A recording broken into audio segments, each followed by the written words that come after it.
Because what is forbidden isn't just tempting, it becomes a mirror reflecting the parts of ourselves we've hidden, repressed, or denied. Carl Jung taught us that the unconscious mind holds the shadow, the aspects of ourselves we refuse to acknowledge. When desire is forbidden, it often stems from this shadow, making it more potent and alluring. The forbidden ignites our imagination, not merely because it's off limits, but because it represents the unexplored territories of our psyche. It's not the object of desire itself, but what it symbolizes: freedom, rebellion, authenticity.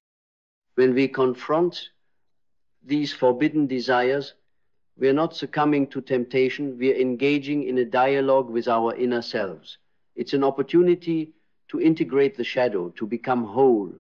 So, the next time you feel the pull of the forbidden, pause. Ask yourself, what part of me is seeking expression? What truth have I been avoiding? In embracing these questions, we don't just understand our desires, we understand ourselves. And in that understanding lies true freedom. Because desire, at its core, is not about possession. It's about permission. Permission to feel, to want, to remember who you were before shame told you to behave.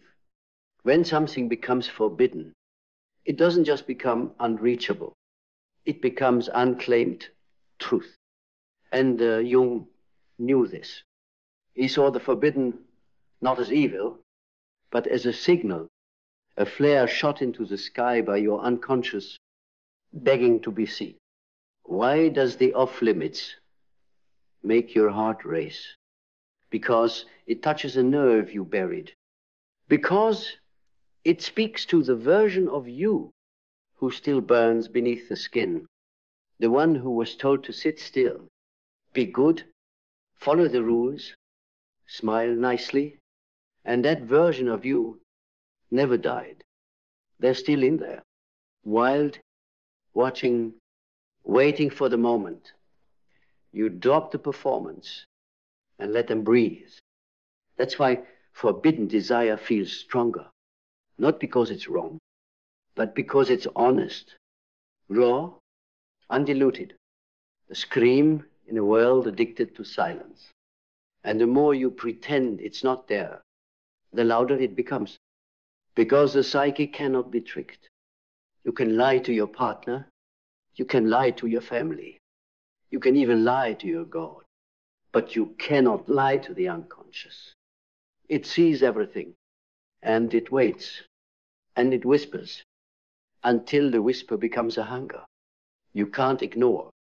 And that hunger, it's not just for a person, or a touch, or a thrill behind closed doors. It's a hunger for contact with your unlived life. The moments you traded for acceptance. The instincts you buried for approval. The fire you extinguished to fit inside someone else's idea of who you should be. Forbidden desire becomes intoxicating. Not because you want to ruin something, but because you want to remember something. Something sacred. Something wild. Something true. And yet, most of us never admit it. We blame it on temptation, on timing, on the chemistry we just couldn't resist. But what if it's not about them at all? What if that forbidden pull is your soul, reaching through the rubble of your repression, begging you to wake up? What if it's the shadow saying, you've silenced me long enough. You've called me dangerous. You've locked me in the basement of your being. But I am you, and I will not die quietly. Jung knew the more you reject your shadow, the more it owns you. It seduces you in the dark. It drags you into secrecy. It turns your hunger into guilt, your curiosity into shame, your truth into betrayal. But the moment you face it, the moment you stop pretending it's not there, that's when everything changes. Because now, desire is no longer forbidden. It's integrated. And When desire is integrated, when it is welcomed out of the shadows and into the light, it loses its grip on you. Not because it disappears, but because it transforms. It becomes a compass, not a curse. A teacher, not a tormentor. A fire that warms. It's not one that burns your life to ash. But this only happens when you stop making desire the villain and start seeing it for what it truly is. Unspoken truth. The forbidden isn't dangerous because it's wrong. It's dangerous because it's honest. And honesty in a dishonest world is always seen as a threat. But you are not built to suppress yourself into safety. You were built to reclaim yourself through truth. And that means you must be willing to look at what you want. Truly want without flinching. Not to act on it recklessly. Not to romanticize chaos. But to know yourself fully without editing your essence to fit someone else's definition of purity. Because what is repressed will always return, stronger, hungrier, more distorted.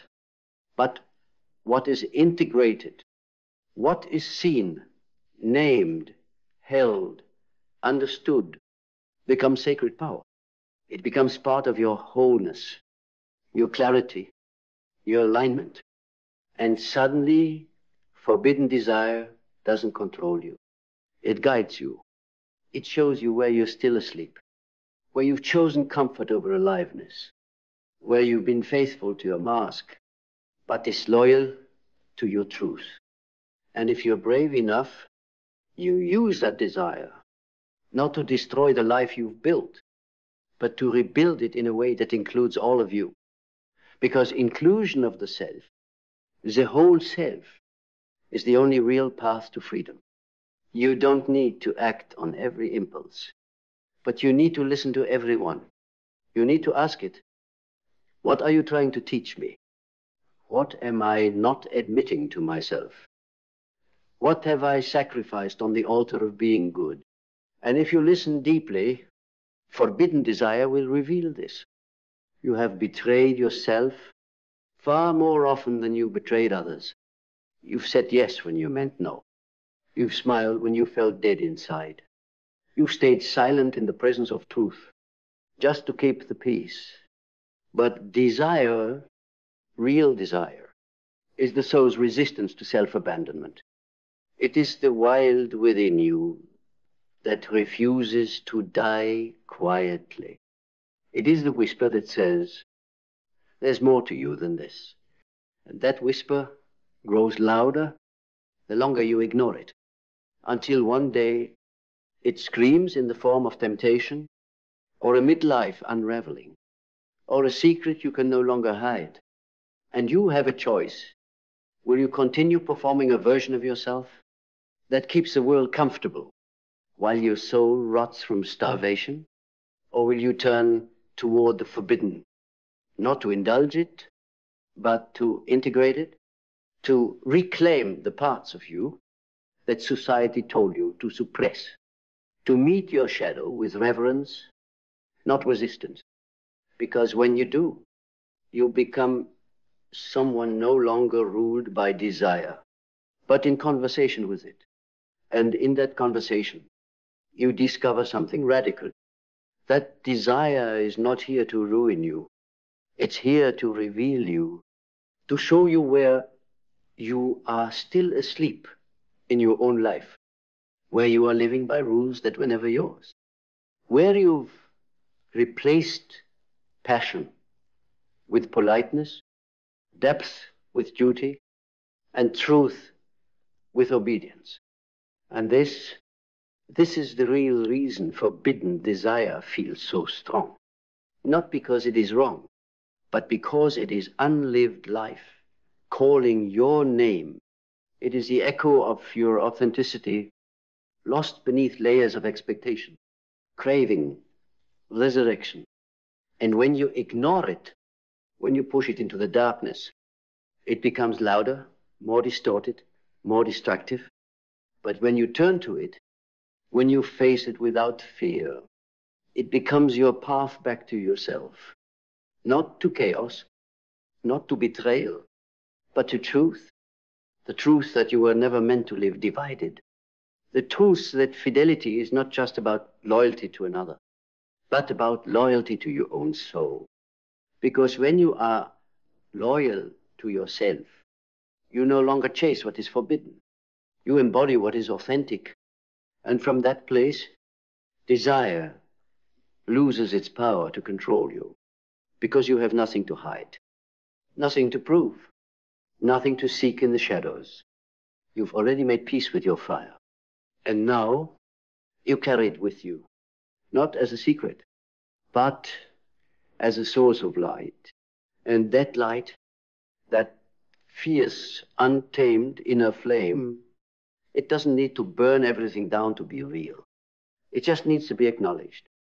It needs to be witnessed, not through shame, not through secrecy, but through the eyes of someone who has finally said, I will no longer exile parts of myself just to be accepted. Because the moment you accept all of you, not just the polished, palatable pieces, is the moment forbidden desire loses its grip. Not because it's gone, but because it no longer needs to hide. It has been integrated, transformed, honored, and now it fuels you, not from behind a locked door, but from the center of your being. It becomes clarity, power, creative force, a compass pointing you toward wholeness. You don't need to act out. You don't need to escape. You don't need to betray to feel alive, because you've already returned to the only place you were ever missing from, yourself. And in that return, you realize the desire was never the danger. The danger was forgetting who you are, forgetting the wild, the real, the soul beneath the mask. But now, you remember, and from that memory, you rise, integrated, unashamed, awake to every part of yourself that was once hidden, awake to the truths you silenced just to belong, awake to the ache you mislabeled as weakness, only to discover it was your deepest strength calling you home. And now, you don't just understand why desire feels stronger when it's forbidden. You understand why you couldn't ignore it. Because it was never just about lust. It was about loss. Loss of connection. Loss of aliveness. Loss of the voice inside you that dared to speak before the world taught you to whisper. But no more. Now, your desire becomes your prayer. Not to break vows, but to make real ones. Vows to honor your full self. To speak when silence would be safer. To feel when numbness would be easier. To burn with truth when the world only offers you the illusion of control. Because that is where your power lives. Not in denying the fire, but in carrying it consciously. And when you do, you stop fearing the forbidden. You understand it. You respect it. You use it to light the path you were born to walk. No longer afraid. No longer divided. No longer asleep in the role of who you thought you had to be. You are whole now. And a whole human being doesn't need to chase the forbidden because they embody the freedom they once thought they had to find in secret. They no longer seek validation in the shadows. They no longer search for themselves in the arms of what's off limits. They brought every part of themselves to the surface and stood there unflinching. Because to be whole is not to be without desire. It's to be in the right relationship with it, to know where it points, to see what it awakens, to feel its pulse without becoming its prisoner. And that is what makes you powerful. Not your ability to suppress, not your ability to pretend, but your ability to integrate, your ability to stand at the edge of your longing, look it in the eye, and say, I see you, I know what you want, but I also know what I need, and I will not betray myself for you or for anyone else, because this is the final transformation of forbidden desire, not its disappearance, but its transcendence, no longer a secret, no longer a threat, but a sacred messenger that guided you back to truth. And that truth, you are not too much.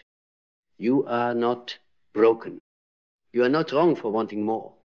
You are simply someone who is no longer willing to live half a life just to be accepted. You are someone who dares to feel fully, who dares to burn without apology, who dares to choose self-respect over silent self-betrayal. You are someone who has faced the forbidden and walked away free.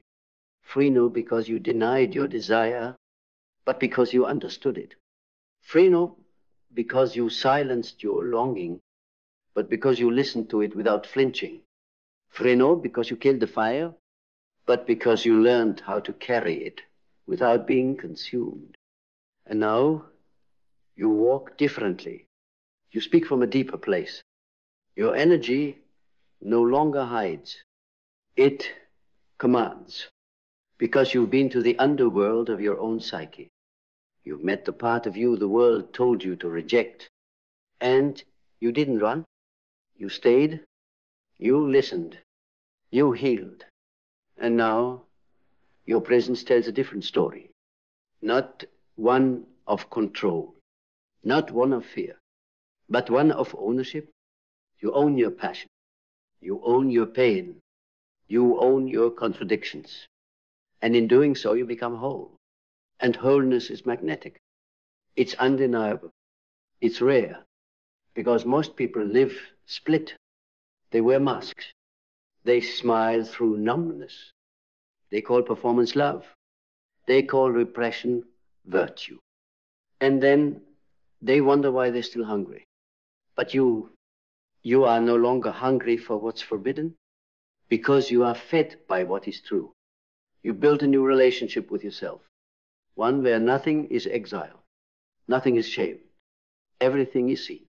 And from that place, you don't chase desire, you embody it. You walk into every room with the gravity of someone who has faced their darkness and turned it into power, because that's what happens.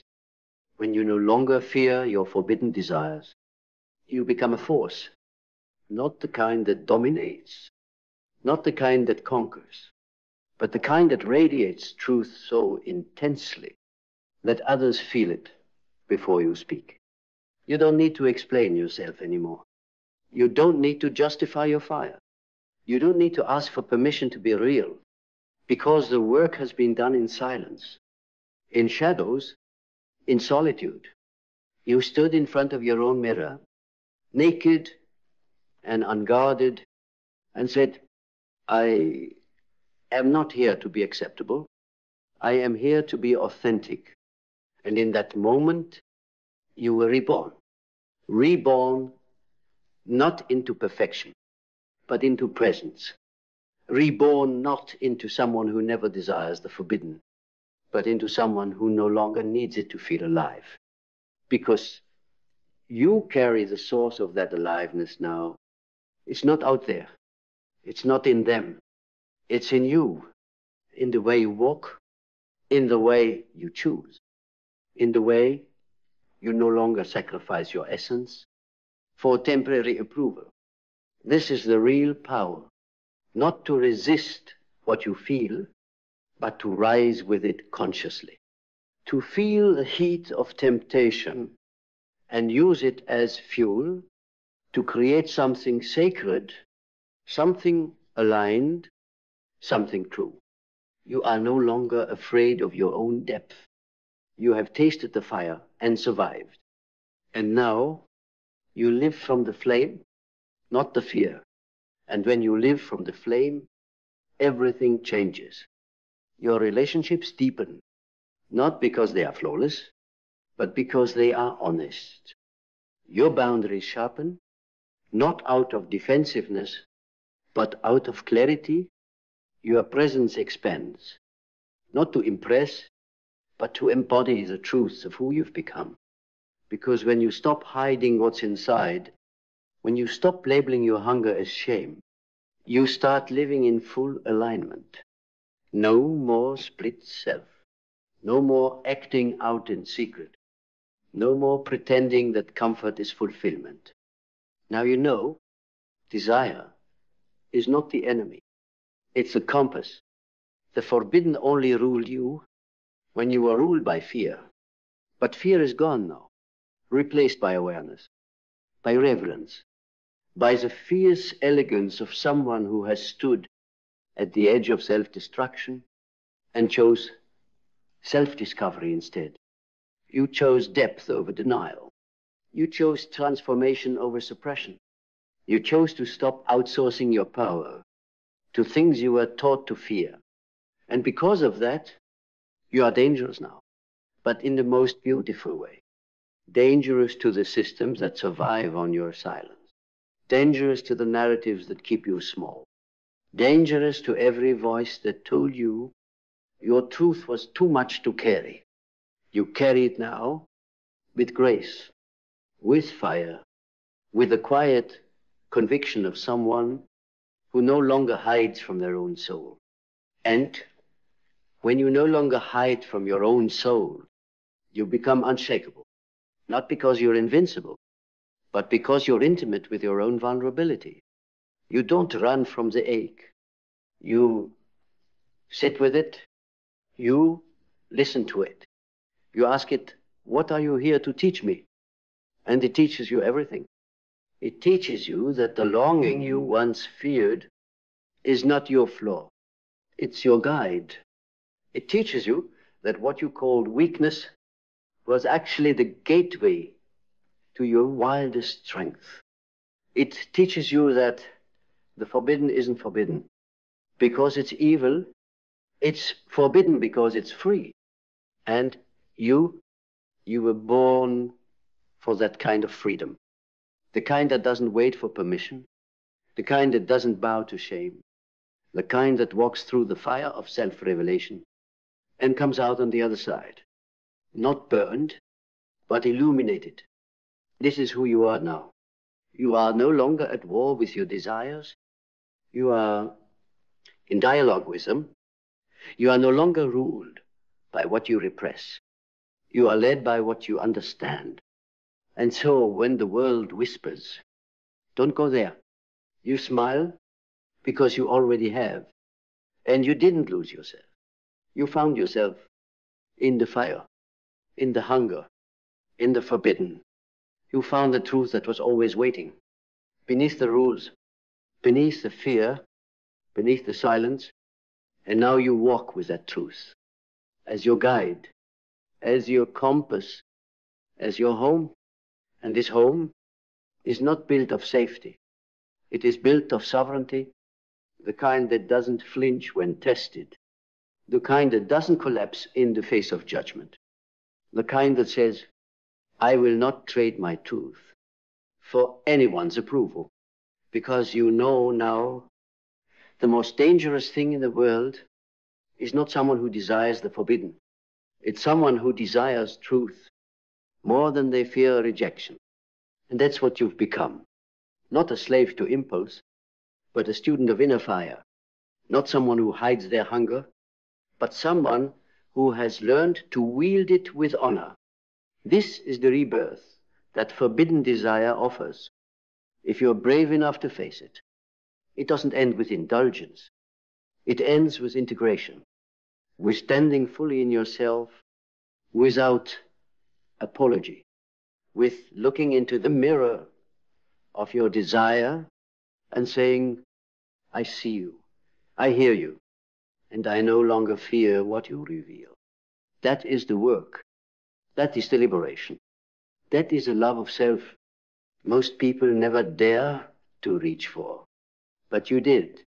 You walked the long road home, through ache, through temptation, through the forest of your own forgotten needs, and you emerged not hollow, not haunted, but whole. So now, when others ask you, why does desire feel so strong when it's forbidden? You don't just give them an answer.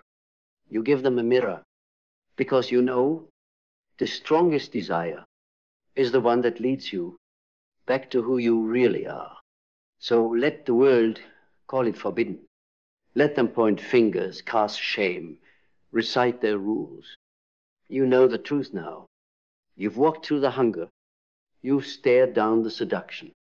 You've stood in front of your own shadow and said, I will not exile you. I will integrate you.